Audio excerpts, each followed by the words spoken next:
благодарим, че се отзовахте на нашата покана.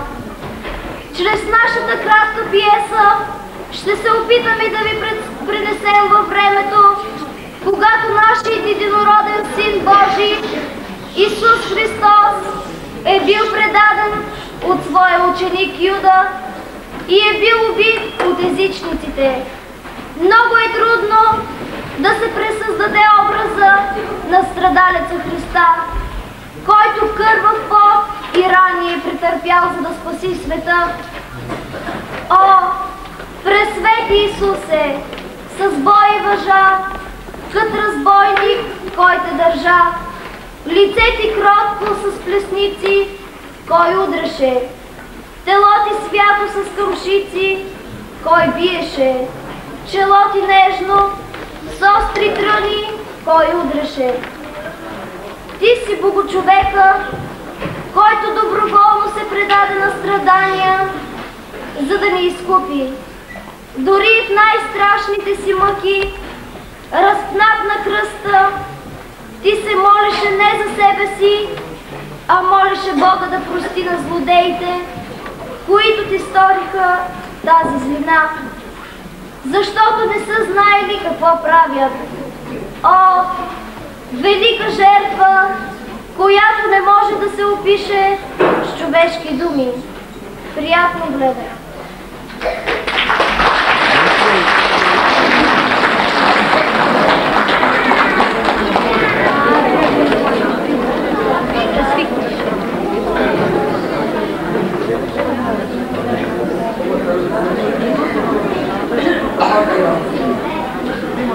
Иван, синът на свещеникът Захарий и на жена му Елисавета, живял в пустинята. Когато Бог го призовал за свидетел, той отишъл край реката Йордан и проповядвал на хората.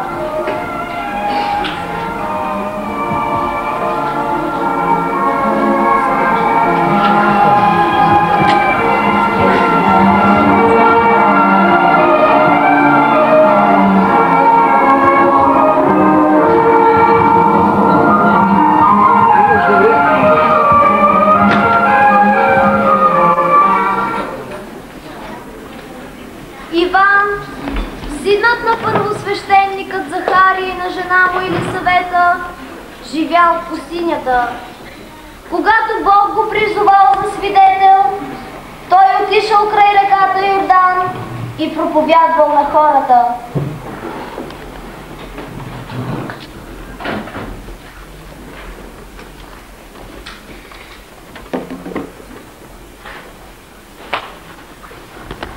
Покайте се! Променете вашия живот! Кръщавайте се в реката Йордан и Бог ще ви прости греховете. Гласът на викащия пустинята говори. Изправете пътеките на Господа и всяка планина и равнина ще се смешат, а неравните пътища ще станат гладки. И всеки ще види спасението Божие. Мнозина идвали при Иван на реката Йордан. Те се кръщавали и питали: какво да правим? Който има две дрехи, нека даде едната на този, който няма. Който има храна, нека прави същото с гладния. Не искайте повече от това, що ви е определено. Не притеснявайте, не клеветете. Задоволявайте се с вашите заплати. Мнозина мислили, че Иван е Месията, спасителя на хората. Иван обаче казвал: аз ви кръщавам само с вода, но иде по-силни от мене, комуто не съм достоен да развържа ремъка на опушката. Той ще ви кръщава с Дух Свети и огън.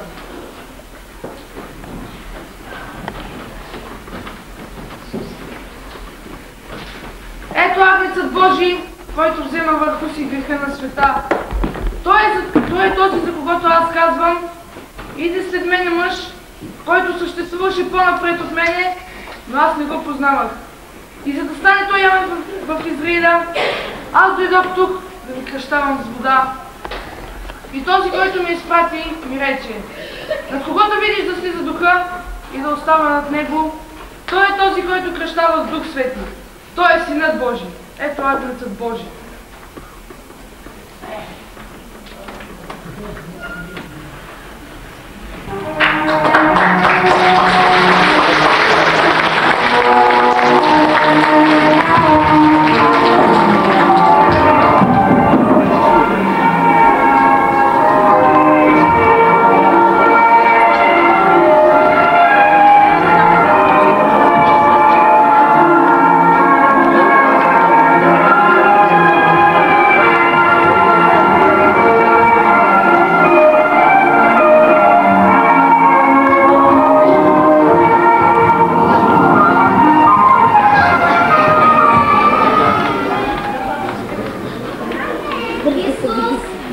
Изпълнен с Дух Свети, върна се от Йордан и поведен беше от духа в пустинята. Там той беше изкушаван от дявола 40 дена и нищо не яде през тия дни. А като се изминаха те, най-сетне огладня и каза му дявола: Ако ти син Божий, кажи на този камък да стане хляб. Писано е, че не само от хляба ще живее човек, но от всяко Слово Божие. Тебе се даваха на всичките царства и славата, понеже тя е мене предадена и аз се давам на който искам. Ако против ми се поклониш, всичко ще бъде твое. Махни се от мене, Сатана, защото е писано: само на Господа Бога се покланяй и само на Него служи. Син Божий, хвърли се от тук долу, защото писано е: най-ангелите си ще заповядаш да се запазят и на ръце да те понесат, да доби някак да припълниш окама в ногата си. Казано е: няма да изкушиш Господа Бога твой. И като свърши всички изкушения, дяволът отстъпи от него за някое време.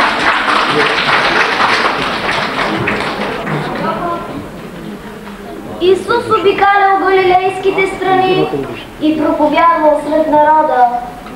Често пъти бил гонен и обиждан от неверниците. Дори от родният си град бил изпъден с камъни.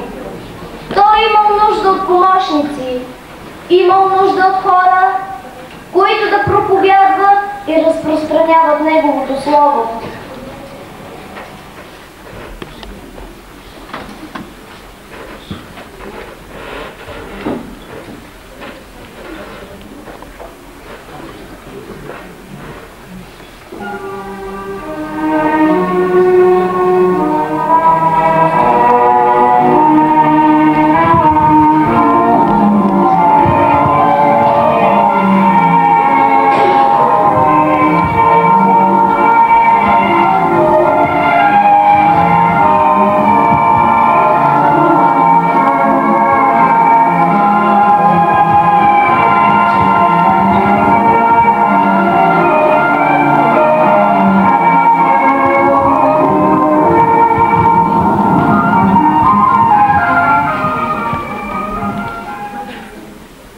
Веднъж Исус вървял покрай Галилейското езеро и видял двамата братя Симон и Андрей, които станали първите Негови ученици и разпространители на Словото му. Тръгнете след мене и не се колебайте. Тръгнете след мене и аз ще ви направя ловци на човеци. Непоколебими, праведните захвърлили мрежите си и тръгнали след Исус. Тръгнете след мене и не се колебайте да последвате Словото Божие, защото блажени са тези, които забравят родната къща, братя и сестри, баща и майка, в името на Бога.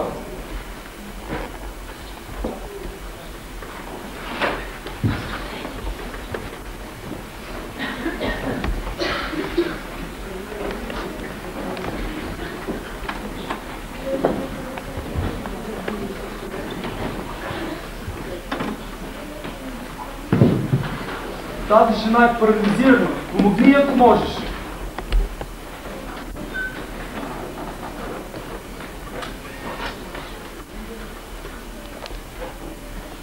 Стани!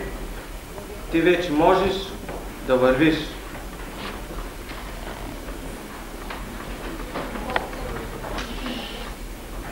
О, Господи, аз се движа.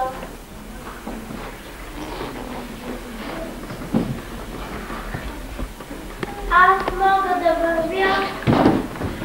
О, Господи!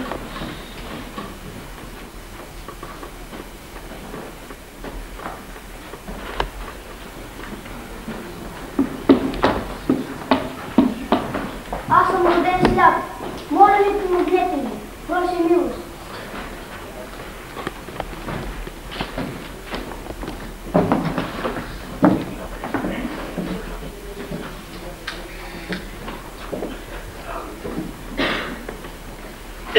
Може нещо да пите. Голяма болка. Какво направи с мен? Това да се знае.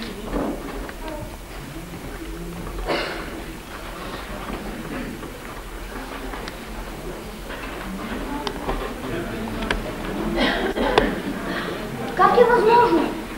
Аз виждам. Както виждам тебе и тебе и тебе. Да, наистина. Аз виждам. Моите очи са отворени.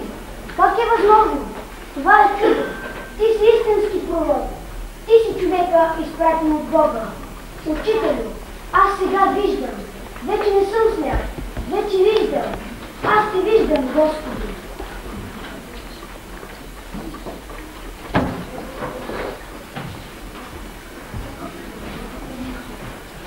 Извинявай, че те притеснявам, но аз искам да направиш нещо. Имам вкъщи един много болен слуга, като че ли умира. Искаш да дойда в твоята къща? Добре. Не, аз не съм достоен да дойдеш под моя покрив. Но кажи само една дума и слугата ми ще оздравее. Чувате ли този човек? Той е езичник. Но никъде не намерих такава вяра в Израиля. Иди си вкъщи. Твоята вяра спаси твоя слуга. Там чудо, той сега оздравя. Ела да видиш.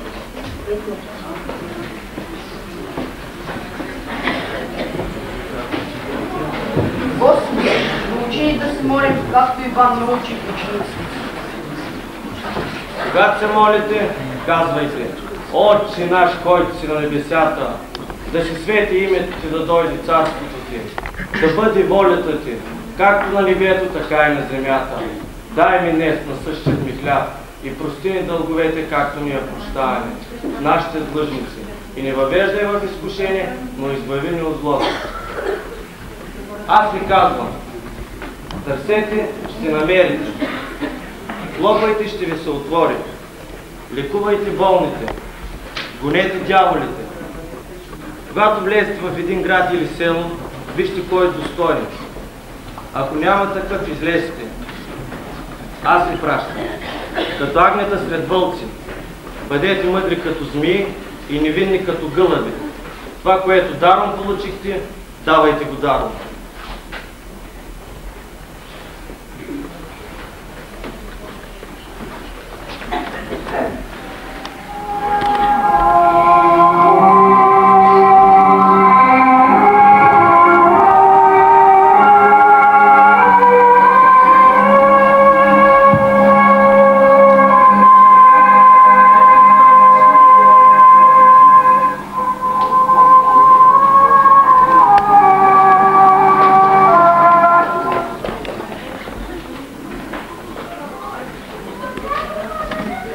Същото се случи и на мен. Някакво прокажено дойде до мен и каза, че е излекуване. Дето отива, навсякъде лекува. Навсякъде казваха: Учителю, лекуваме. Въртих се какво да говоря, изведнъж думите ми дойдоха отвътре. За кого мислят хората? За възкръснали ли Иван? За пророка Елия. Надявам се, добре, пророци, който възкръсна. А вие за кого ми мислите? Аз казвам, че ти си Месията. И Сина на Бога, живия. За това, което каза сега Симоне, ще бъдеш благословен от сега нататъка. И ще те нарича Петър, което значи скала, камък. И на тази скала ще построя основите на моята църква.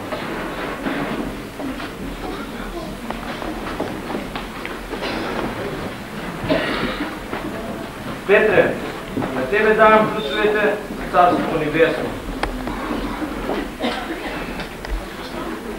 Петър каза истината. И вие сега знаете истината. Но не трябва да я откривате. Още не е дошъл моментът на никой човек. Целият Иерусалим жаднее за теб, учителю. Не, Юда.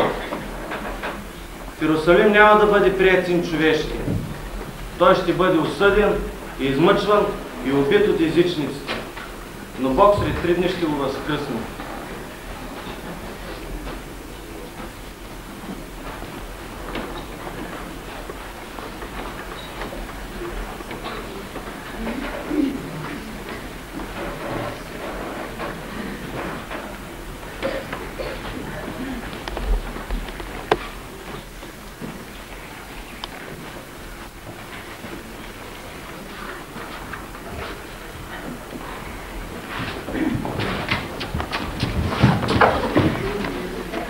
Не, трябва да бъде убита с камъни. Предавай своя съпруг. Тя е грешница. Трябва да съдим тази блудница. Заведете я при учителя. Почакайте един момент. Учителю, какво да правим? Тази жена е била хваната при любодеяние. Който от вас мисли, че не е грешил, нека пръх хвърли срещу нея.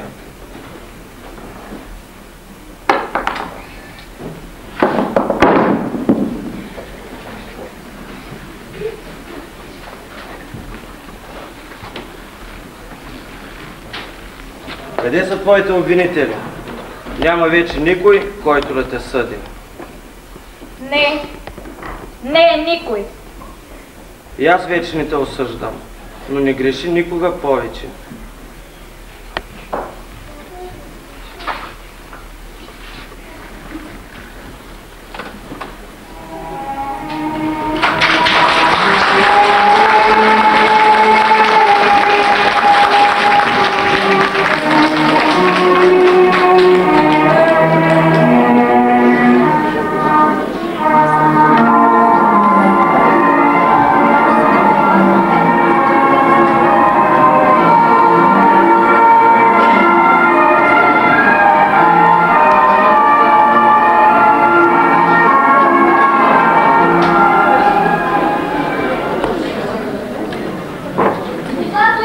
Обикаляше земята и проповядваше на хората.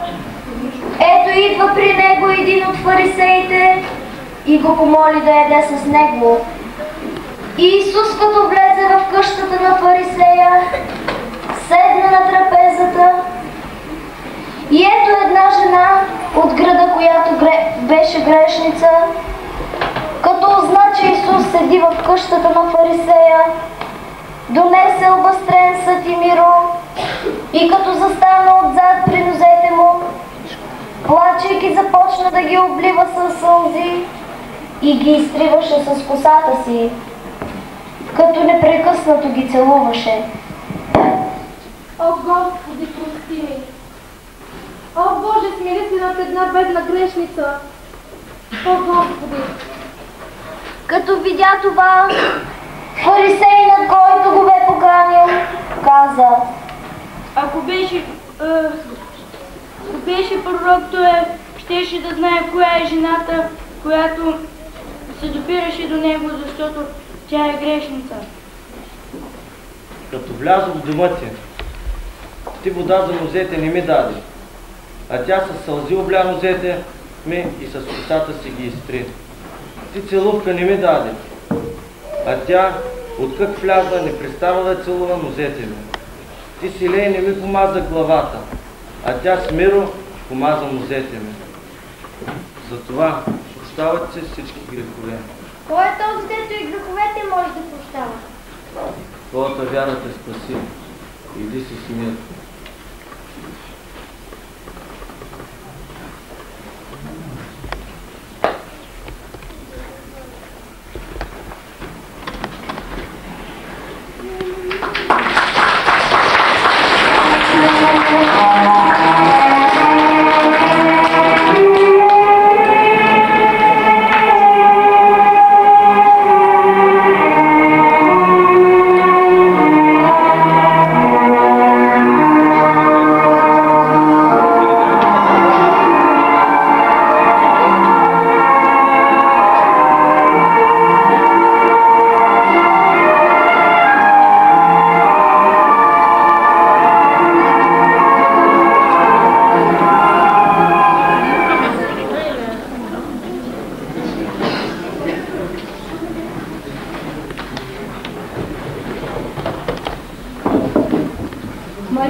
проповядал в синагогата. Да, твоят син, Синът Божий. Хайде, Мария, ела да го чуем. Не, Магдалена. Аз няма да го видя сега, защото още не е дошъл момента. Но, Мария, той прави чудеса. Да той изцелява болни. Хайде, Мария, ела да видиш сина си. Не, няма да го видя, защото той е мой син само в очите на хората. Той е син на Бога, на милосърдния наш Господ, който изпрати единородния си син на земята, за да спаси света от греховете му. Аз бях избрана от Бога, за да бъда негова майка, но не бях необходима само за раждането на Исус. Аз трябва да бъда с Него и в Неговата смърт, която ще бъде ново начало за живота на хората. Като Негова майка, аз трудно изричам тези думи, но Той трябва да ми бъде отнет на земята, за да бъде с всички хора там, на небето.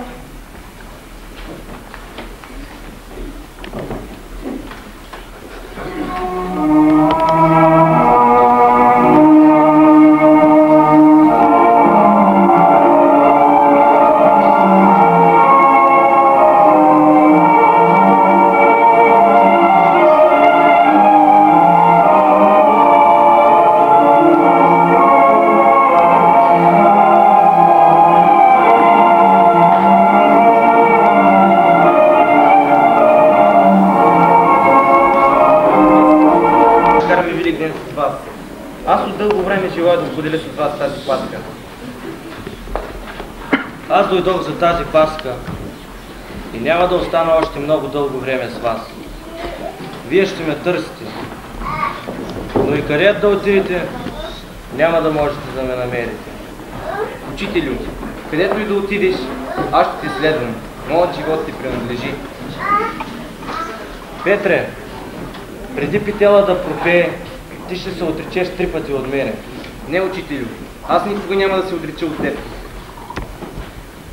Всички тази вечер ще загубите вярата си. Всички да се отказват, аз не.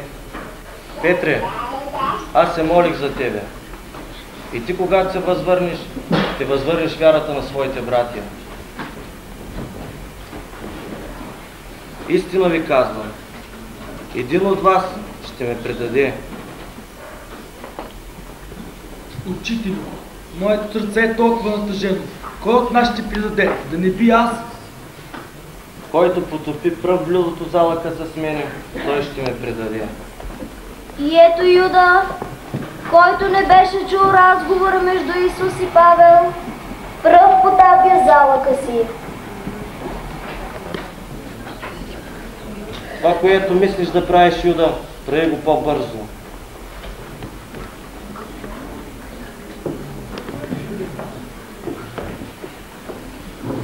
Учредяването на светото причастие.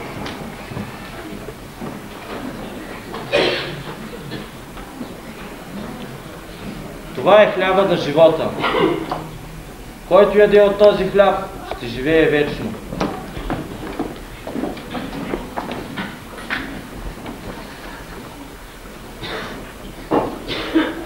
Вземете и яжте от него всички. Това е моето тяло, което за вас и за мнозина ще бъде принесено в жертва. Това правете за мой спомен. След това взе чашата с вино, пак благодари и каза: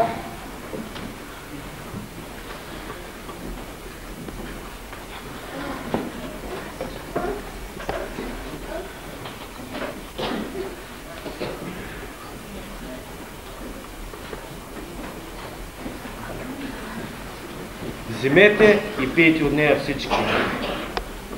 Това е моето тяло, моята кръв, кръвта на новия вечен завет, която за вас и за мнозина ще бъде пролята за опрощение на греховете. Това правете за мой спомен.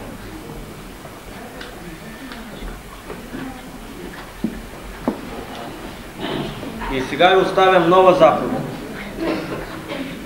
Да се обичате и уважавате, както и аз ви обичам.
Това е часът, Юда. Часът на мрака, часът на тъмнината, Юда. О, учителю. Тази ли целувка ме предаваш, Юда? Ето той е. Арестувайте го. Юда, той е предател! Пуснете го. Арестувайте ги всички. Зеро, мен не искаш. Ти ме намери. се спасяваме. Пусни ги другите да се вървят.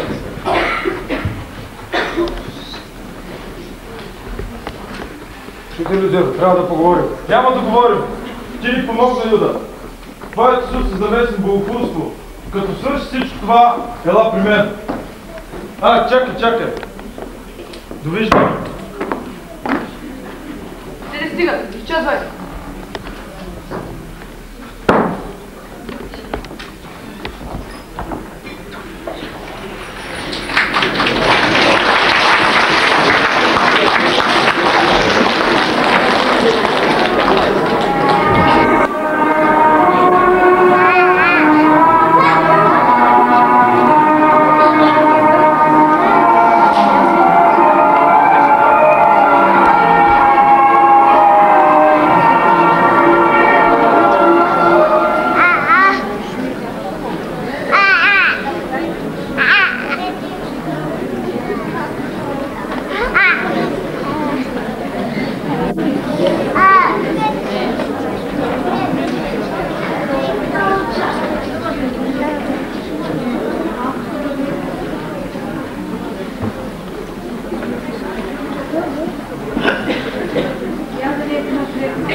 Дайте още малко завесите.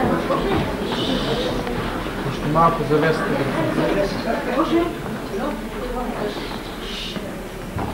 Казват, че си бил цар на юдеите. Ако моето царство беше на този свят, то ще се бие за мене. Затова дойдох на този свят, за да кажа истината. Който чува моя глас, чува и моята истина. Това е тогава тази истина. Чувате ли го този човек? Той е един мечтател. Идете и го набийте с пръчици. Вън може да се събуди. Този фалшив пророк казва, че между теб и последния слуга няма никаква разлика. И ако ти го оставиш на свобода, значи си луд и не си приятел на Цезаря. Спрете!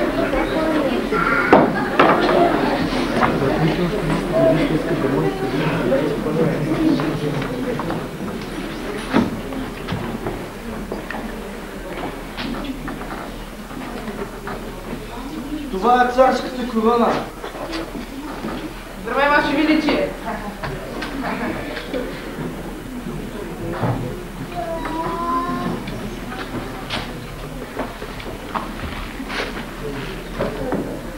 Ето човекът.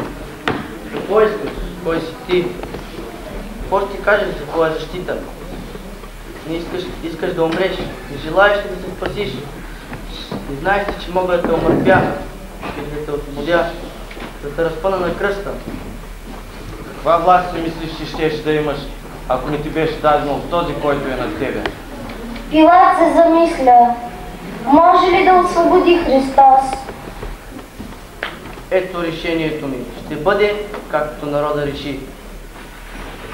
А Пилат, като го вика първосвещениците, началниците и народа, каза им: доведохте ми този човек като развратител на народа, а ето аз го изследвах пред вас и не намерих никаква вина в него от това, в каквото го обвинявате. Но нито Ирод намери, понеже го правих при него. И ето, нищо достойно за смърт той не е извършил. И тъй, след като го накажа, ще го пусна. А Исус трябваше за празниците да им пуска по един затворник. Но целият народ закрещя: премахни този, а пусни Варава. А Варава беше убиец. Пилат отново издигна глас, като желаеше да пусне Исус, но те крещяха: разпни го, разпни. Но викът техен и той на първосвещениците надделя и Пилат реши да бъде според както те искат. Водеха и двама злодеи, за да бъдат погубени заедно с него. И когато отидоха на мястото наречено Лобно, там го разгнаха заедно с злодеите.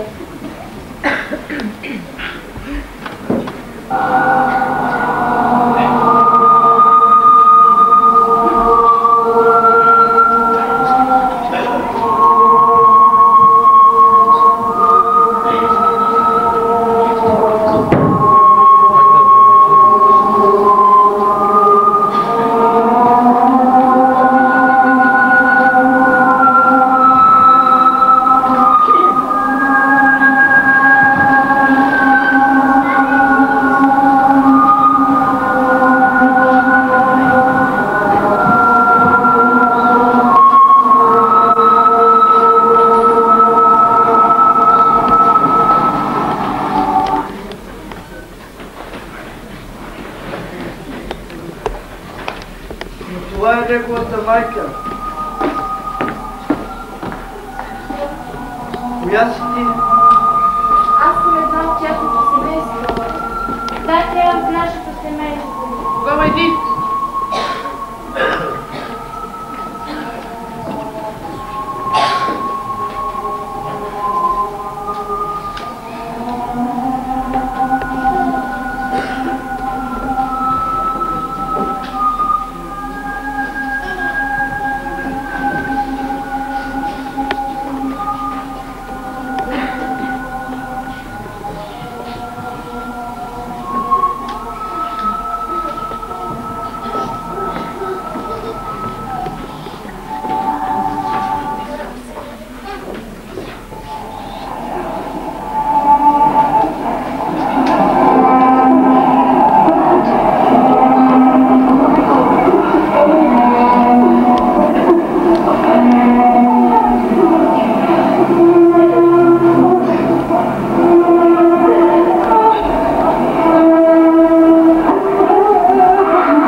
Иване, това е твоята майка.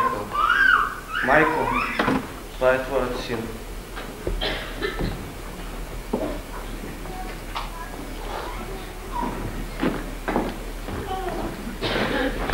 О, Боже мой, защо си ме изоставил? Отче, в Твоите ръце предава моя дух. Всичко се изпълни. И това като каза, издъхна. С това той изпълни обещанието си да ни изкупи. Чрез неговата смърт завършва изкуплението на човечеството. О, велика жертва, която не може да се опише човешкото.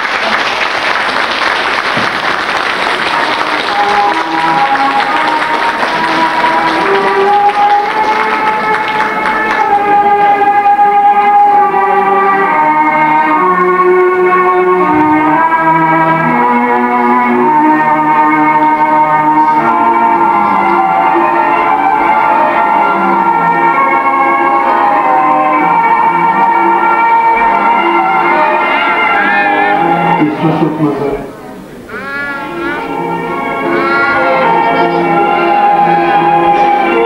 Исус възкръсна.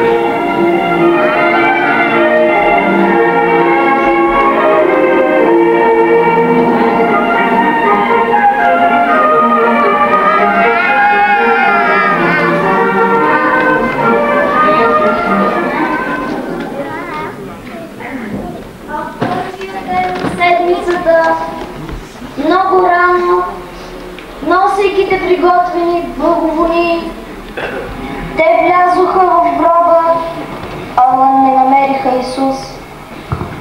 И докато недоумяваха, каза: защо търсите между мъртвите този, който е жив? Няма го тук, но той възкръсна. Спомнете си какво ви бе казал, когато беше още в Галилея, че Син човешки трябва да бъде предаден в ръце на грешни човеци и да бъде разпнат на третия ден да възкръсне.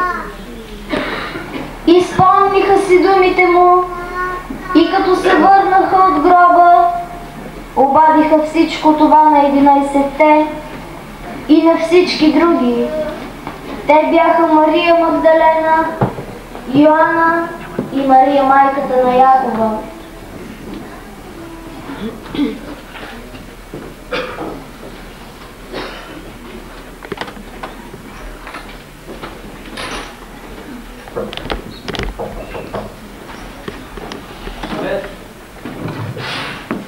Мария! Петре, аз го видях. Той възкръсна. Но какво си видяла, Мария? Учителят. Видяла си учителя? Той възкръсна. Когато отидохме на гроба му, ангел Господен ни се яви и каза: защо търсите между мъртвите този, който е жив? Искаш да кажеш, че трупа на учителя го нямаше? Когато вървях към гробището, аз видях един друг човек и той ми каза: жено, защо плачеш?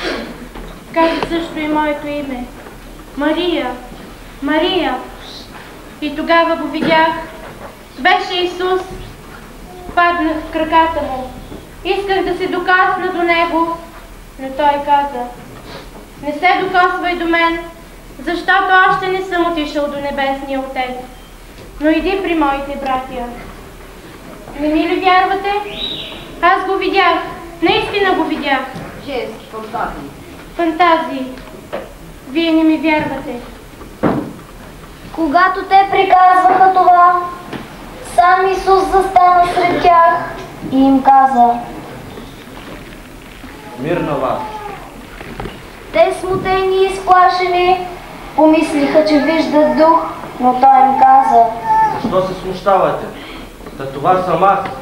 Вижте ми ръцете, вижте ми краката, попитнете ме. О, учителю, но това си ти. Това е истинско чудо. Слава на Бога!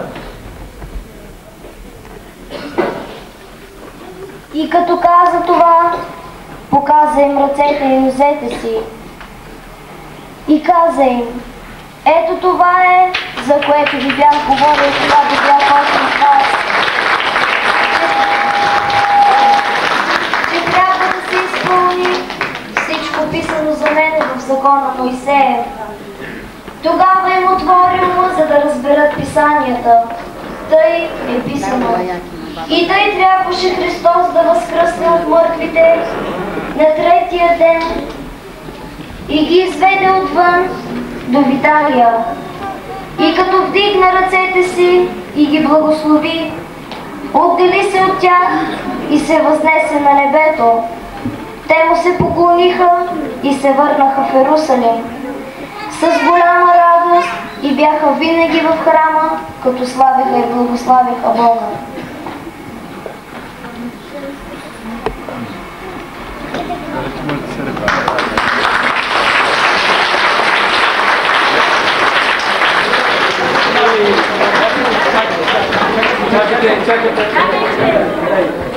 Чакайте малко. По същия начин се подредете.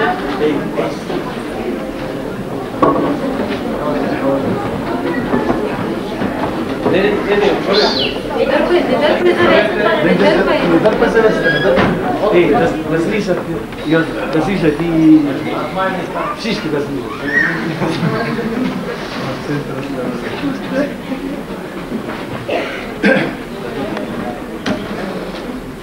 Не ми остава нищо, освен да благодаря на тези младежи, които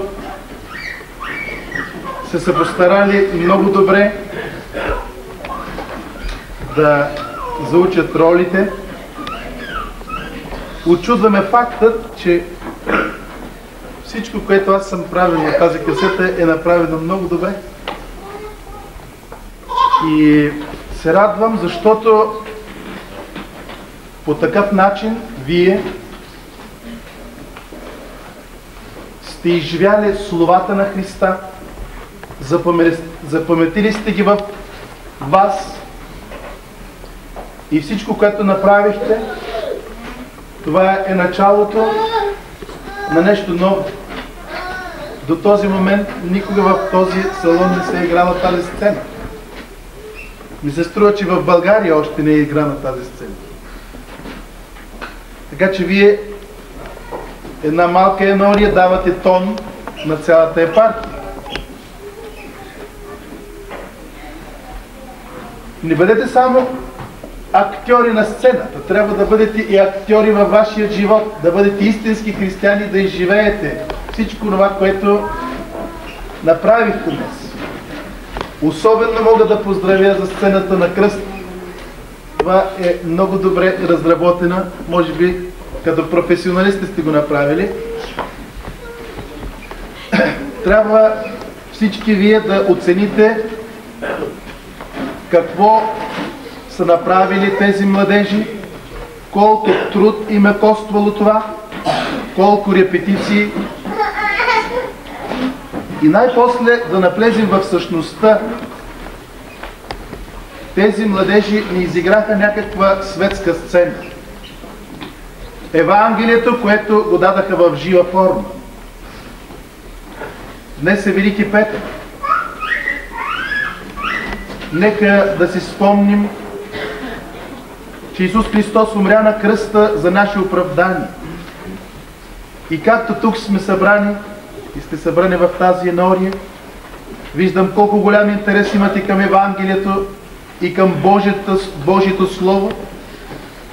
Така всички заедно трябва да присъствате и на божествените литургии в неделя.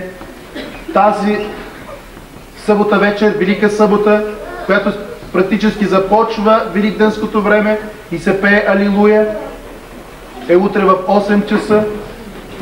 Така, с набожност вече, знаейки, представяйки си нещата, които бяха дадени тази вечер, да ги изживеете и мистично, духовно във вашата душа, да Христос възкръсналия действително да ви благослови.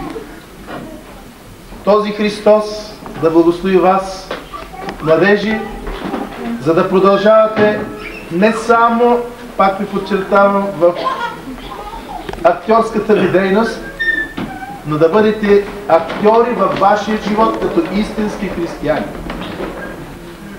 Честито ви!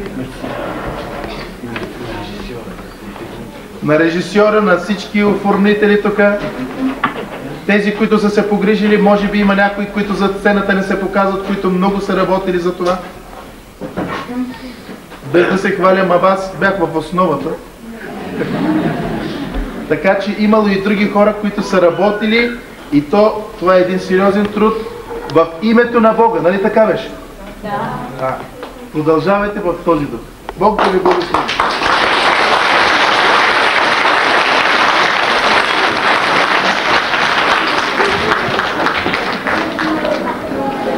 Благодарим на Владика за голямо чест.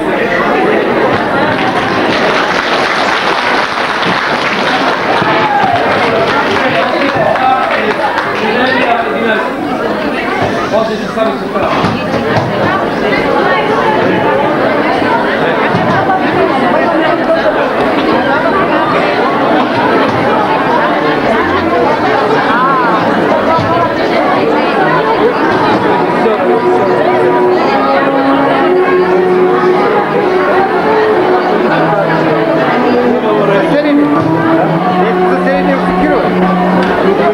Времето дай ми да се лоши там. Времето и притвариш.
дяволите.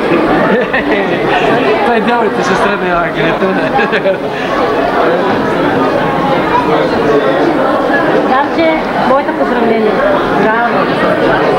Може да си за мое заслужавате.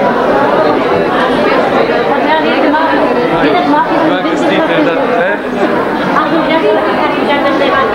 Бях да вземам, бях да видиш.